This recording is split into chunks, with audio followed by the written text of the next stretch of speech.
மக்கள் பணத்திலிருந்து ஒரு பைசா கூட தொடமாட்டோம். 5 நிமிஷம் பேசுனதுக்கே தொலைதூரி இந்த ஆட்டம் அடிச்சு தொடவும் விடமாட்டோம், தொட்டா விடமாட்டோம். எவில்ஸ் பேசுனா அப்புறம் என்ன பண்றது?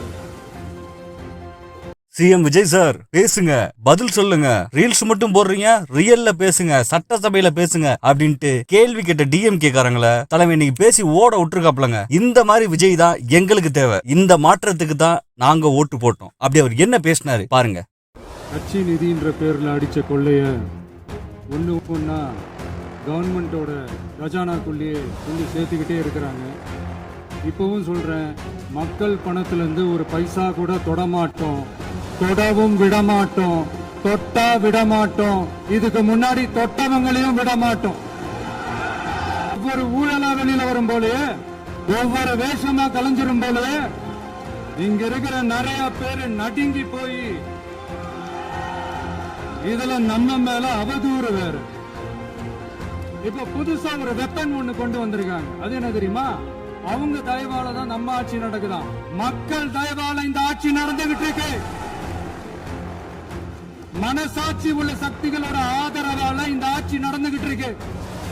நாங்க தான் அனுப்பி வச்சோம் அப்படின்றாங்களே. அனுப்பி வச்சவங்களுக்கு மினிஸ்ட்ரியில இடம் கொடுத்தா ஏன் கதறீங்க? இவ்வளவு கோவம், ஏன் இவ்வளவு கதறல்ஸ்? இதுல இன்னொரு முக்கியமான விஷயம், மார்க்சிஸ்ட் கம்யூனிஸ்ட் கட்சி நமக்கு ஆதரவு கொடுத்தது சுயேட்சையா எடுத்த முடிவுன்னு சொல்றாங்க.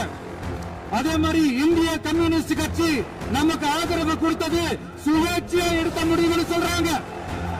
இதுல எங்க இருந்து நாங்க தான் அனுப்பி வச்சோம்னா புரியலையே. மக்களுக்கு நல்லா புரியும், எல்லாத்தையும் தெளிவா பார்த்துக்கிட்டு இருக்கிறாங்க. சமூக நீதி அரசுன்னு சொல்றவங்களை பார்த்து கேட்கிறேன், நம்ம பட்டியலின சகோதரர்களுக்கு எத்தனை அமைச்சர் பதவி கொடுத்தீங்கன்னு கொஞ்சம் சொல்ல முடியுமா? ஆனா நம்மளுடைய அரசுல 8 அமைச்சர் பதவிகள் யாருக்கு? நம்ம பட்டியலின சகோதரர்களுக்கு. எல்லாம் நம்ம அண்ணன், நம்ம தம்பி, நம்ம தங்கச்சிங்க.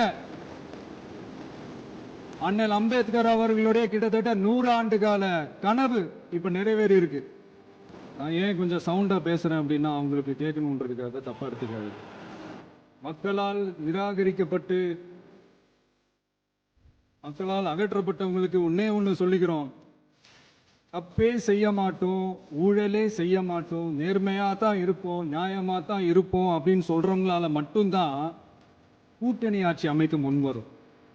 ஊழல்லையே ஊறி போனவங்களால இந்த கூட்டணி ஆட்சியோ, ஆட்சியிலையும் பங்கு, அதிகாரத்திலையும் பங்கு கொடுக்க முன் வராது. கேட்டா ரெடிமேடா ஒரு பதில் ஒண்ணு வச்சிருப்பாங்க, கூட்டணி ஆட்சியை மக்கள் விரும்ப மாட்டாங்க. அதே மக்கள் தான் இப்ப அவங்கள பார்த்து சிரிக்கிறாங்க.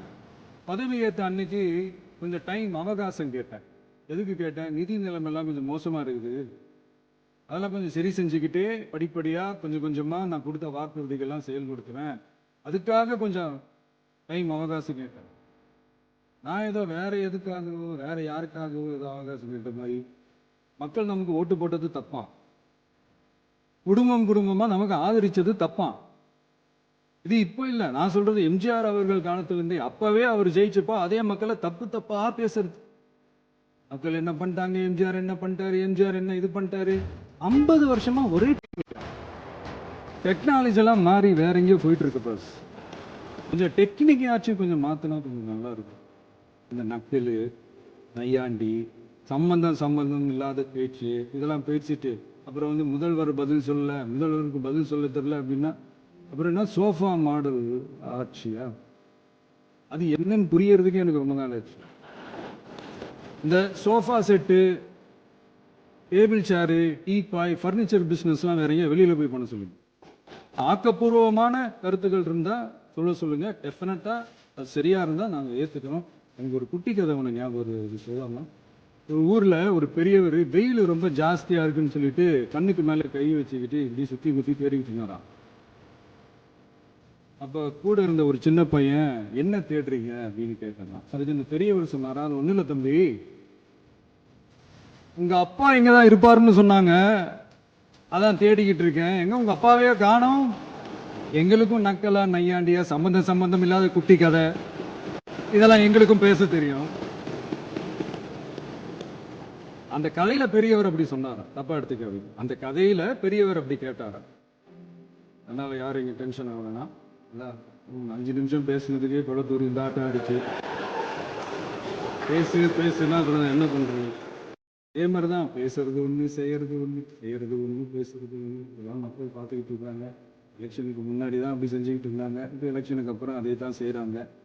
இந்த விஜயையும் சாமானியர்களின் உண்மையான சமூக நீதி அரசையும் அவமானப்படுத்துறதுக்கு தான் அவங்களோட அந்த பொலிட்டிக்கல் சீனியாரிட்டி அது பயன்படுத்துது போல.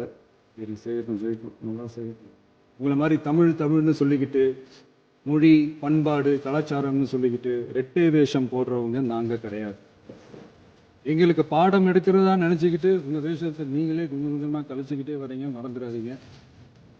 நேற்று எதிர்கட்சி தலைவர், மாண்புமிகு எதிர்கட்சி தலைவர் பேசும்போது நிறைய பேசினாங்க. அதுல ஒண்ணு மட்டும் அரசு சொல்றதா நினைச்சுக்கிட்டு நம்ம இன்டைரக்டா ஈவில் அப்படின்ற அந்த வார்த்தையை யூஸ் பண்ணாங்க. எனக்கு ஒண்ணு தான் சொல்லணும்னு தோணுது. ஈவில்ஸ்னு டெவில்ஸ் பேசக்கூடாது. அவங்க இருந்திருந்தா ஒரு ஆக்ஷன் பண்ணணும்னு எனக்கு தோணுச்சு. எல்லாரும் போயிட்டாங்க. பெர்மிஷன் பண்ணலாமா? இப்பவும் பண்ணலாம், ஒன்றும் தப்பு இல்லை.